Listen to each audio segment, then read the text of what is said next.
មុទ្រវែងឆ្ងាយផុតជ្រោយជ្រាំងមេឃាវខ្មៅបានមើលមាត់ជ្រាំងជួបជួនគ្នា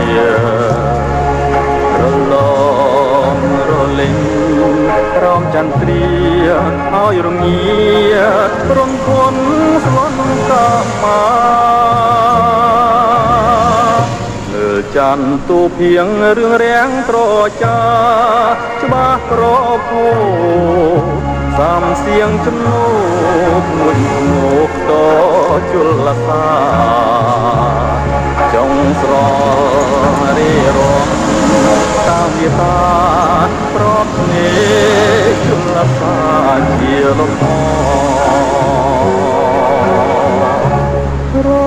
ងាដានដសមុទ្រឲ្យស្លុតរត់ផុតទ្រូងយោបយោព្រឺព្រួយរួចនឹកស្រងបវរលំអសមុទ្រកូននិស័យទួល្អយ៉ាងណាក៏នៅមិនធួនសួនវិសុទ្ធដួងខ្យល់សមុទ្រទេពយត់នឹងចាំងថ្លៃទឹមសំរងស្រស់ចរណៃខ្លាមថ្លៃហើយភ្លេចដូចរិចបាន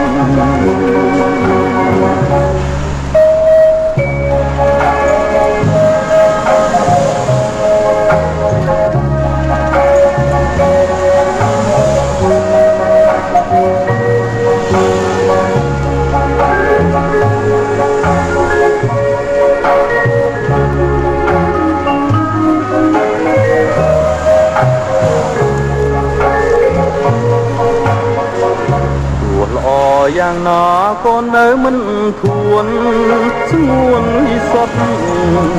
ទ្រង់ខ្យល់សមុទ្រទេពយត់ចាំងថ្លៃ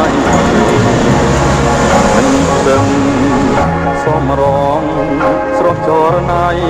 ខ្លាមថ្លៃឲ្យភ្លេងដូចលេច